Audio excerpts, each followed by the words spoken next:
Bonjour, je suis Marc-Josée Richer. Bienvenue à l'émission L'Impact de l'exportation Balado. En tant que femme d'affaires, je suis attirée toujours par d'autres femmes d'affaires. J'ai toujours envie d'entendre leurs histoires, d'apprendre de leurs échecs et les soutenir dans leur réussite. C'est pourquoi je suis vraiment enthousiaste à l'idée de l'épisode d'aujourd'hui.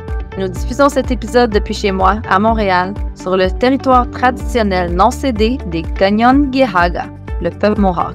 Nous tenons à prendre le temps d'honorer nos communautés autochtones où que nous soyons et nous rappeler notre dette commune envers les premiers peuples du Canada.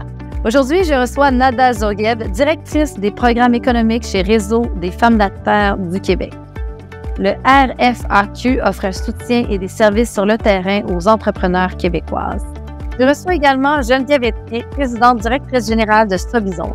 Geneviève a été finaliste pour le prix Femmes d'affaires du Québec en 2017, 2018 et 2019 et évidemment est une membre active du RFAQ. Les deux sont ici pour partager leurs expériences avec nous et pour nous parler de certains des défis et des opportunités qui viennent avec le fait d'être une entreprise dirigée par une femme au Canada.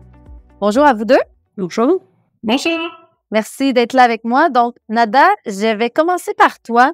Peut-être nous aiguiller un peu sur la mission du Réseau des femmes d'affaires du Québec, puis comment les entreprises canadiennes peuvent-elles en bénéficier? Merci pour l'invitation. Aujourd'hui, quand on me demande c'est quoi la mission du réseau, les trois mots qui reviennent et qui sont les moteurs, je dirais, du réseau, c'est inspirer, connecter et propulser. Par contre, aujourd'hui, on constate que l'impact des femmes d'affaires dans l'économie québécoise est quand même significatif, mais il est en évolution. Mais les femmes, on sait qu'elles jouent un rôle essentiel dans tout le tissu économique, mais aussi la contribution sur une ouverture de l'innovation de certains produits-services. Mais il y a encore beaucoup à faire. Donc, le réseau, qu'est-ce qu'il se donne comme mission? C'est d'outiller les femmes d'affaires, autant sur le plan personnel que professionnel, mais de donner une place encore plus grande sur l'accès au marché des grands donneurs d'ordre, qui, eux autres, va donner cette survie, cette pérennisation aux entrepreneurs et surtout des groupes sous-représentés, je dirais. Alors, aujourd'hui, on est fiers de dire qu'actuellement, le réseau, il travaille avec beaucoup de collaborateurs sur la scène économique québécoise, mais aussi sur la scène économique pan-canadienne pour étendre l'expertise du terrain de jeu du réseau avec des collaborateurs canadiens, autant organismes que femmes entrepreneurs, et pour aller chercher cette diversité des fournisseurs qui est un avantage concurrentiel pour les entrepreneurs. L'impact des femmes d'affaires, elle est en évolution. Qu'est-ce que tu veux dire par là? On commence à prendre la place. Geneviève va en parler. La place, elle est là dans la croissance. On n'est pas juste au début du balbutiement des femmes d'affaires qui vont commencer à faire leur petit chemin d'entrepreneur, mais aujourd'hui, on est dans la sphère entrepreneuriale des grands joueurs. On est présente dans les chaînes d'approvisionnement de grands joueurs, autant au Canada qu'aux États-Unis que en Europe.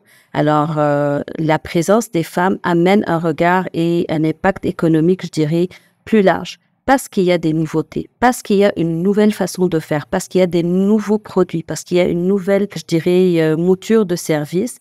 Et là, les organismes, dont le réseau, et je suis fière d'en faire partie, comment on ouvre ces opportunités-là encore plus pour faire rayonner les femmes, pour faire reconnaître leur impact, mais aussi d'inspirer d'autres femmes à se lancer parce qu'elles savent qu'il maintenant, il y a une possibilité d'avancer et d'avoir sa place sur le marché économique. C'est quoi la grande différence ou les grandes différences d'être une femme en affaires versus être un homme en affaires? Ouh, là, on rentre dans un tissu. L'entrepreneuriat, en général, c'est un point dénominateur donné à tous.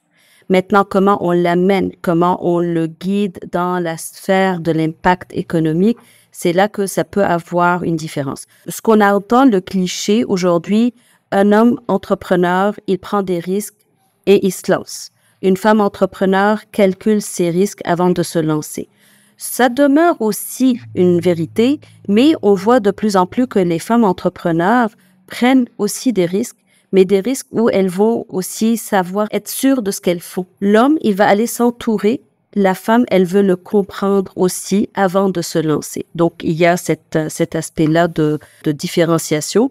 Toutefois, ça ne veut pas dire que la femme n'est pas en mesure de prendre des risques. Elle prend des risques, mais elle calcule aussi son backup, sa réserve.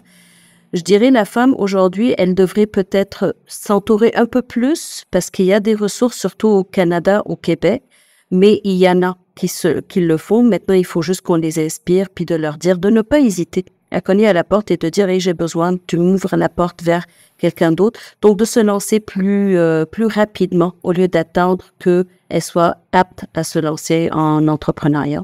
Mais sinon, elles sont performantes et elles prennent leur place aujourd'hui sur le marché. Il y a peut-être un aspect aussi personnel, hein? Je veux dire, la femme, on est la maman, on devient la maman peut-être dans son parcours entrepreneurial, ce qui fait que, bon, il y a tout ça à concilier. Justement, Geneviève, je sais pas si tu es maman, mais tu es certainement maman d'une entreprise. C'est quasiment la même affaire. Parle-nous un peu, justement, de Sobezone. Tu es une femme en affaires. De où t'es partie l'idée? C'est quoi la genèse de cette grande aventure Sobezone? Alors, Sobezone, on aide les entreprises à se promouvoir avec des objets promotionnels, cadeaux corporatifs, cadeaux éco-responsables et de plus en plus des cadeaux faits localement. C'est venu évidemment il y a maintenant plus d'une dizaine d'années, alors que je quittais le domaine des grandes corporations pour me lancer en affaires.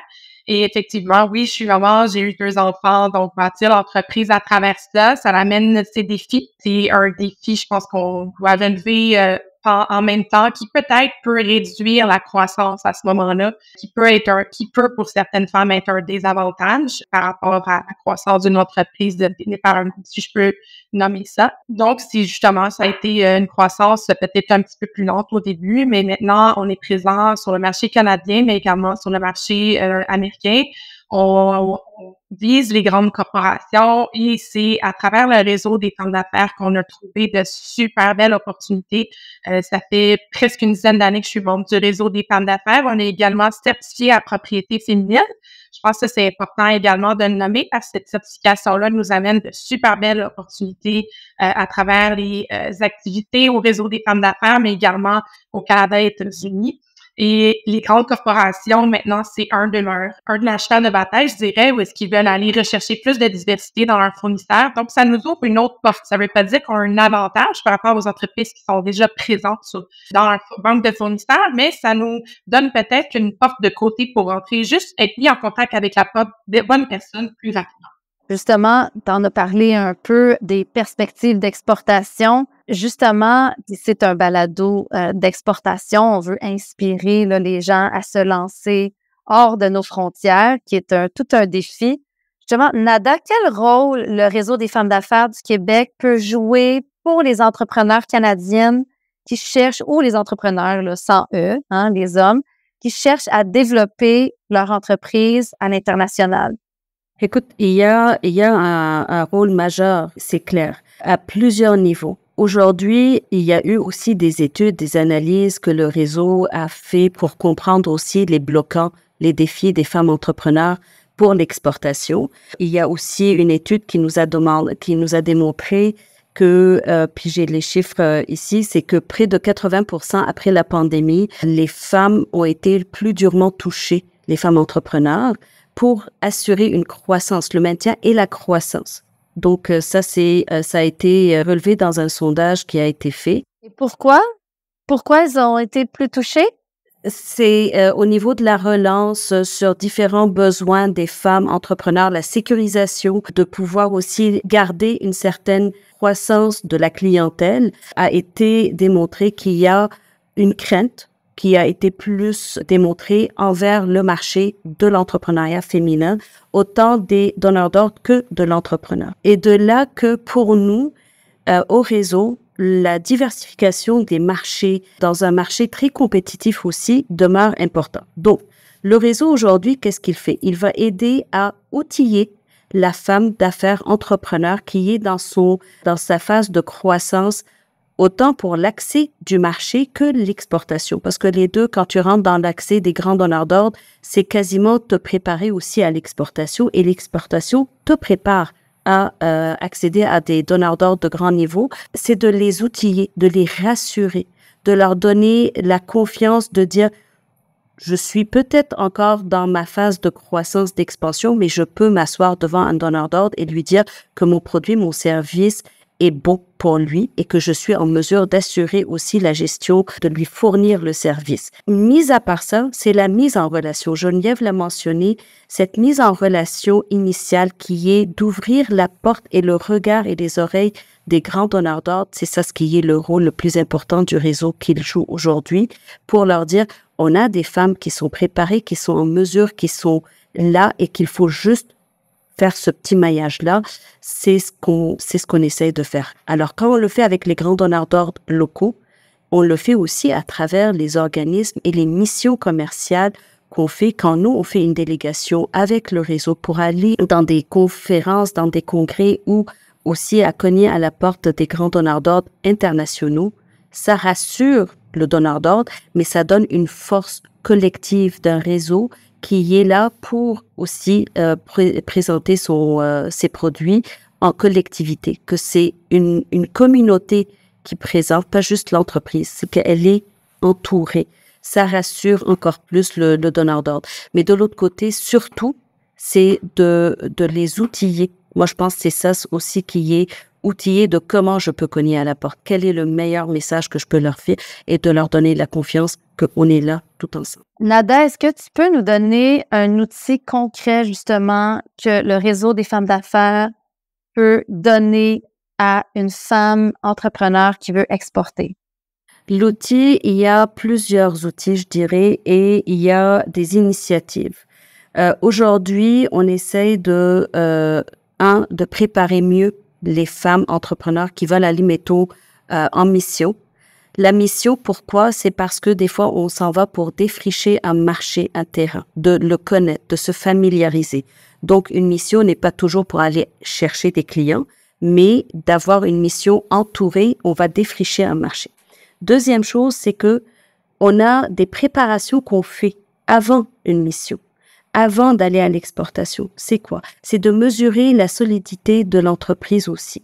Il y a des outils, je peux vous en nommer plein. Il y en a un qu'on vient d'instaurer, Geneviève, je te l'ai pas encore envoyé, un bilan de compétences.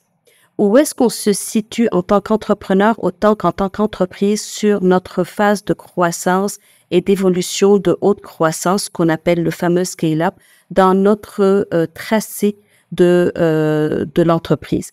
Ça, c'est des outils très concrets pour pouvoir mesurer est-ce que je suis prête aujourd'hui, dans 6 mois, dans 1 an, mais après ça, est-ce que je suis prête de soutenir? Parce que aller à l'exportation, c'est un investissement aussi. Avant de devenir rentable, il y a un délai. Et c'est pour ça que moi, je fais toujours le parallèle, l'exportation, comme l'accès aux grands donneurs d'ordre, il y a de la préparation. On peut pas juste s'aventurer comme ça. La préparation aussi, c'est de se dire, si aujourd'hui, on me demande une grosse commande et que je dois aussi passer à travers le dédouanage, le transport, est-ce que je suis bien consciente de ce que c'en est? Est-ce que je suis prête de le faire? Le réseau, avec, mettons, des organismes, que ça soit Export Canada, Export EDC, encore d'autres organismes que là, ils me viennent pas, mais on essaye de revenir avec eux autres pour qu'on puisse outiller nos femmes entrepreneurs et amener cette information-là la plus proche pour qu'elles puissent mieux se préparer. Après ça, il y a aussi tout ce qu'on est, le réseautage entre les femmes, celles qui l'ont fait, l'exportation versus celles qui veulent le faire. Il n'y a rien de mieux que de s'inspirer par les personnes exactement. Et ça, c'est vraiment, je dirais, un point majeur, ce maillage-là, le partage d'expérience.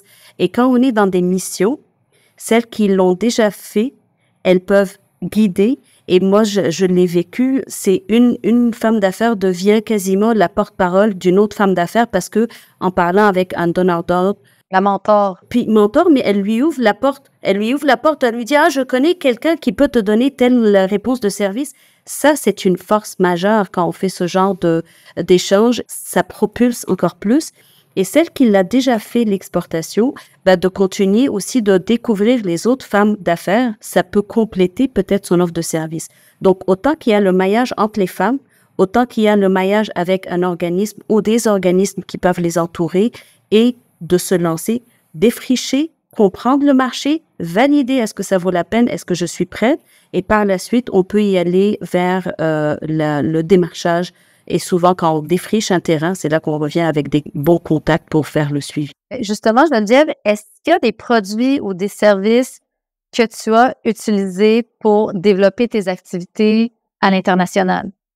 Oui, effectivement. Et si je commence par le réseau des femmes d'affaires, à travers les différentes années que j'ai été membre et que je suis toujours membre active, une mission commerciale. Donc, j'ai participé aux missions commerciales aux États-Unis, ailleurs au Canada également avec eux. Ma première mission a été il y a 6 ans. Et j'ai vraiment apprécié d'être entourée de l'équipe et d'autres femmes dans ma situation à différents niveaux. Donc, c'est fun de partager un peu justement nos questionnements, notre développement à l'international. Et ce qui a aidé comme autre outil qui a été fortement encouragé à travers le réseau, mais également ailleurs, c'est justement la certification WeConnect parce que c'est une certification internationale. Ce que ça veut dire lorsqu'on va à l'international et qu'on a cette certification-là, c'est comme un peu un saut d'approbation. On est quand même audité financièrement, la structure et tout. Donc, le fait d'avoir ça, il y a tout de même une entreprise externe qui a passé à travers notre entreprise pour certifier qu'elle était aussi viable. Donc, ça donne une confiance lorsqu'on rencontre un acheteur ou des grandes corporations, si je peux dire. C'est mes outils principaux. Également, je sais que DC offre un service pour une assurance pour être payé des clients internationaux si on a peur justement de ne pas être payé. Donc, ça, c'est un outil super intéressant qui peut rassurer une personne qui exporte et qui connaît pas tout à fait bien son client dans l'autre pays. Donc, je dirais que c'est les outils principaux que j'ai utilisés, les missions, la certification et les assurances chez ADC. Donc, Geneviève, quels sont les défis qui sont particuliers auxquels les entreprises dirigées par des femmes sont confrontées lorsqu'elles exportent? C'est une très bonne question. Je sais pas si c'est vraiment des défis reliés par rapport aux femmes, mais je vais tout de même nommer quelques-uns des défis auxquels on fait face ou j'entends autour de moi des femmes entrepreneurs, que les femmes entrepreneurs font face. Premièrement, il y a le financement. Souvent, on est moins nombreux en tant que femmes entrepreneurs, nombreuses en tant que femmes entrepreneurs au Canada, par exemple, et souvent, c'est des entreprises plus jeunes. Donc, parfois, d'aller chercher du financement, ça peut être plus difficile, surtout à l'exportation, parce que c'est plus risqué, là, simplement. Il y a également des choses qu'il faut penser, par exemple, le taux de change par rapport au pays vers lequel on exporte. Il y a parfois aussi la barrière de la langue qui peut être quelque chose qui est difficile à gérer. Si on a vu des femmes, nous, avec qui j'ai fait des missions, qui parlaient pas anglais, par exemple. Ça, c'est un des grands défis, la langue. Donc, c'est quelque chose qui est important. Également, penser au dédouanage en cas de produit qui peut être un grand défi si on connaît pas bien tous les règles de dédouanage dans chacun des pays. Justement, je disais les paiements du client. Ça, c'est quelque chose d'autre qui peut être également difficile à aller chercher d'avance. Donc, faut faire confiance au client, faut s'arranger de ce côté-là. Et je dirais un autre défi, ben, c'est d'être patient. C'est la patience. C'est toujours super long, surtout en mode mission commerciale lorsqu'on rencontre des grandes corporations de vouloir faire affaire avec eux. Et il y a plusieurs femmes qui se découragent très vite et qui vont dire, ben, je suis allée une fois, j'ai pas vu de résultat, j'y retournerai pas. Mais malheureusement, il faut tenir bon, il faut revenir à chaque année pour faire des suivis. Je peux vous donner un exemple. J'ai un client que j'ai rencontré dans une mission commerciale en 2017 aux États-Unis. Ça a pris 5 ans avant que ce client-là devienne client chez nous. Ben justement, tous ces défis-là peuvent amener un certain découragement.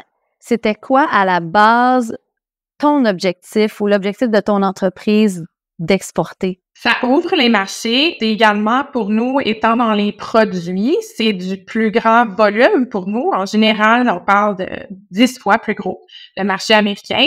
C'est aussi près de chez nous. Donc, c'est pour commencer un endroit plus facile côté, parce qu'on a des transports terrestres qui peuvent être utilisés. Et nous, de notre part, on a également plusieurs fournisseurs qui sont déjà aux États-Unis. Alors, pour nous, exporter, c'est quasiment déjà là, les produits sont déjà là, mais c'est plutôt d'amener maintenant des clients américains chez nous pour leur offrir des produits qui viennent de chez eux, drôlement.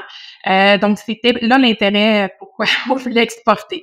C'était justement pour plusieurs raisons, mais parce que justement, on avait déjà un pied à terre aux États-Unis avec plusieurs fournisseurs là-bas. Justement, Nada, avec tous les défis qui ont été mentionnés, j'imagine que le REFAC est là justement pour aider à relever ces défis-là on en a parlé tantôt, outiller les femmes d'affaires, la mise en relation, mais est-ce qu'il y a autre chose auquel tu penses que la femme qui veut exporter là, doit penser à ou se préparer pour relever ces défis-là? Entièrement, c'est un travail continu, je dirais, qui doit commencer très tôt. Geneviève, elle a parlé des défis aussi qui sont hyper importants parce que exporter, c'est, comme on a dit, c'est un investissement. Donc, il faut avoir les capacités aussi de tenir le coup parce que c'est pas aujourd'hui, c'est un cycle quasiment de 12 à, si c'est pas 18 mois, 24 mois avant de commencer à rentabiliser l'exportation. C'est un cycle normal pour tout entrepreneur, pas juste les femmes. Par contre, il y a quelques années, on a fait une analyse un petit peu pour sortir un guide qui fait un autodiagnostic sur est-ce qu'aujourd'hui je suis prête à exporter versus plus tard. Quand est-ce que je serai prête à exporter? Donc, et ce guide-là, on le trouve sur notre site web. C'est un des outils d'autodiagnostic à l'exportation. Après ça, c'est aussi, nous, on rajoute de l'accompagnement avec ce qu'on regarde et on suit l'évolution de nos femmes entrepreneurs. Je vous dirais, récemment, on est en train de mettre en place comment je fais un suivi auprès d'un grand donneur d'ordre ou d'un potentiel client qui est à l'exportation. Est-ce que je le rappelle à toutes les semaines? C'est pas quelqu'un qui va me répondre le lendemain. Est-ce que je le rappelle par téléphone? Est-ce que je le rappelle par courriel? Comment je lui fournis le courriel? Et après ça, quand il me demande de faire une offre de service, comment je peux le rassurer que je suis capable, moi, de tenir? Parce que souvent, à l'exportation, ils vont demander une assurance financière, de pouvoir aussi prendre en charge. Comment je vais négocier avec lui? Qui va payer le transport? Qui va payer si c'est des produits qu'on va faire? Donc, nous, on vient compléter cet accompagnement quand on parle de l'exportation. On le fait aussi avant une mission. Pendant la mission, on a des accompagnatrices qui vont être attitrées aux membres pour pouvoir suivre, pour pouvoir être là. Pour des fois, ça donne un petit appui. Et le après. Et c'est le après qui est aussi un point majeur dans l'exportation. Comment je fais ce suivi-là, comme on l'a dit, et comment je lui écris et je rédige mon offre de service. Il y a des façons aussi de simplifier l'offre de service, mais de la mettre dans la perspective du marché que je veux atteindre. C'est pas tout le monde qui veut l'avoir comme je le fais localement. Il y a d'autres façons qu'il faut écrire. Donc ça, c'est de les amener, nous, en tant que réseau des femmes d'affaires, de donner ces outils et de suivre cette évolution-là de nos femmes entrepreneurs. Donc, vraiment un accompagnement global, puis un suivi de l'évolution. Je trouve ça intéressant, le guide, dans le sens où il y a beaucoup de gens qui me demandent quand est-ce que je suis prête ou que mon entreprise est prête à l'exportation, puis il n'y a pas de bonne et mauvaise réponse. Donc, le guide peut peut-être outiller l'entrepreneur à prendre une décision peut-être un peu plus éclairée ou des risques un peu plus calculés, parce qu'effectivement, l'exportation, c'est un investissement, c'est un risque, mais le plus qu'on le calcule, le plus que les bénéfices vont revenir peut-être, ou le moins de gouffres il va avoir devant nous là, de plus qu'on est outillé. Donc c'est vraiment intéressant. Nada, j'aimerais que tu me parles ou que tu parles à nos auditeurs de Mission Paris, qui est un événement, je crois, annuel. Je pense qu'il est trop tard là, pour s'inscrire en 2023, mais peut-être parle-nous un peu de cet événement-là. Oui, actuellement, on a toute la délégation, notamment avec Ruth, qui sont à Paris actuellement. C'est dans le cadre des femmes chefs d'entreprise mondiales où il y a cette mission à Paris, parce que c'est un organisme qui regroupe au-delà de 120 chefs d'entreprise francophones. Et nous avons l'honneur d'avoir Ruth qui a été choisie pour représenter les femmes chefs d'entreprise du Québec francophone. Et aujourd'hui, on a pu faire aussi cette mission en même temps, en parallèle, avant la conférence qu'il y a, parce que ça va donner aussi la possibilité de rencontrer au-delà de 140 femmes entrepreneurs. Donc, le maillage est excellent. Et il va y avoir aussi comment je peux percer le marché de la France. Il y a aussi de créer des relations entre des entrepreneurs venant de toutes les autres représentantes de pays, mais aussi de faire la rencontre de représentants de grandes entreprises pour qu'on puisse faire ce maillage avec les grands donneurs d'ordre. Et il y a eu toute la préparation, mais actuellement, il y a aussi de comprendre comment je fais affaire en France. Parce que faire affaire en France, même si le barrage de la langue que Geneviève a nommé, il en demeure. Il y a une adaptation à un jargon, il y a une adaptation aussi à une culture, donc de la comprendre comment on peut le faire. Après ça, avec le réseau, la beauté de ce genre de mission, aujourd'hui à Paris qu'on fait, il y a des réceptions, mettons, à l'ambassade du Canada qui a été planifiée. Il y a une rencontre avec la délégation générale du Québec à Paris. Il y a plusieurs collaborateurs qui vont entourer la délégation et ouvrir les portes de maillage avec des grands donneurs d'ordre. Et à partir de jeudi, il y aura la participation au congrès des femmes chefs d'entreprise mondiales, qui a une thématique cette année qui est l'intelligente et inspirante l'entreprise conjuguée au féminin. Et je trouve que la thématique, elle est forte de dire qu'est-ce que ça amène d'avoir l'impact, on parlait l'impact des femmes entrepreneurs sur la scène économique, ça peut amener aussi des conférences sur des enjeux économiques, environnementaux, technologiques, que je parle l'intelligence artificielle, les cybersécurités. Croyez-le, là, aujourd'hui, on a des femmes d'affaires qui sont dans ces sphères-là de plus en plus, dans la technologie, dans l'intelligence artificielle, dans la cybersécurité. Alors, de faire valoir la femme entrepreneur dans toutes les sphères des secteurs de marché, c'est ça ce que c'est la mission de Paris aujourd'hui. Donc, une femme qui est entrepreneur, qui est prête à se lancer sur le marché européen ou français, a intérêt peut-être là, à rechercher un peu cette mission Paris là, qui pourrait peut-être une porte d'entrée là, sur du maillage, rencontrer les délégations là-bas, l'ambassade, etc. Et peut-être faire les premiers pas, en fait, vers le marché européen. Ma dernière question s'adresse à vous deux. Peut-être en commençant par Nada, quel conseil donnerais-tu aux femmes entrepreneurs pour les aider dans leur parcours à l'exportation? Je vais reprendre Ruth, qui a la fougue de dire « lancez-vous ». Il faut se lancer. Moi, je vais compléter « savoir s'entourer ». Il ne faut pas hésiter de s'entourer. Il y a des études, il y a plein de statistiques qui ont mis en avant-plan que la femme entrepreneur veut tout comprendre avant de se lancer. C'est bien de comprendre, puis après ça, de savoir où aller chercher le soutien nécessaire pour aider la femme entrepreneur à passer au prochain niveau. On a énormément de ressources aujourd'hui.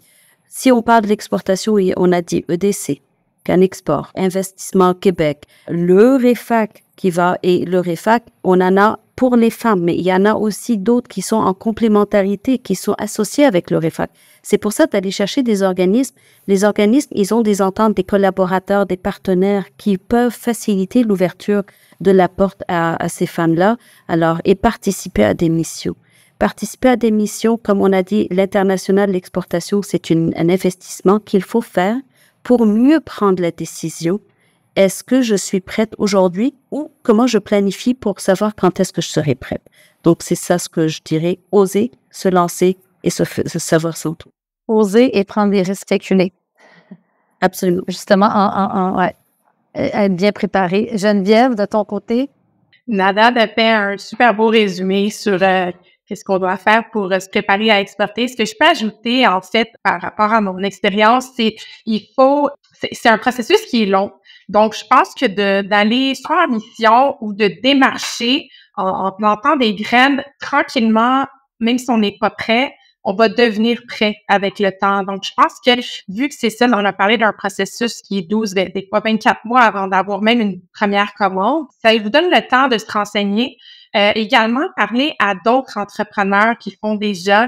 Je pense que les entrepreneurs, de manière générale, sont super généreux de parler de leur expérience, même de parler de leurs soucis ou de leurs défis à l'exportation, qui fait qu'on va en apprendre et pas répéter les mêmes erreurs si ça peut être évité. Comme elle a mentionné, Nata, de bien s'entourer. Puis je pense que pour une première fois, d'y aller avec un autre groupe d'entrepreneurs à l'international, on se sent soutenu et on s'entraide entre eux. Ben, c'est vraiment un des objectifs de ce balado, qu'on puisse s'inspirer là, par les histoires de femmes et d'hommes entrepreneurs qui ont fait le saut avec les défis que ça comporte et les succès aussi, de partager là, les bons coups.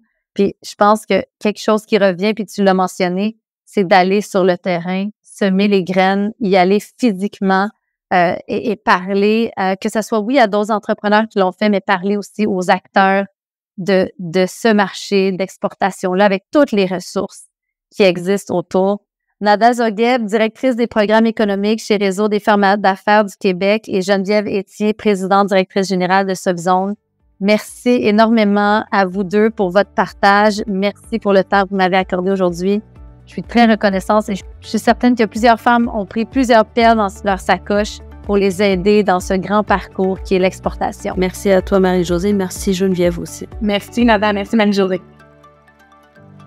Donc, merci de vous être joints à nous aujourd'hui à l'émission L'Impact de l'exportation balado. Si vous aimez l'épisode d'aujourd'hui, on aimerait que vous vous abonniez, que vous notiez et que vous laissiez un commentaire sur votre plateforme de diffusion préférée.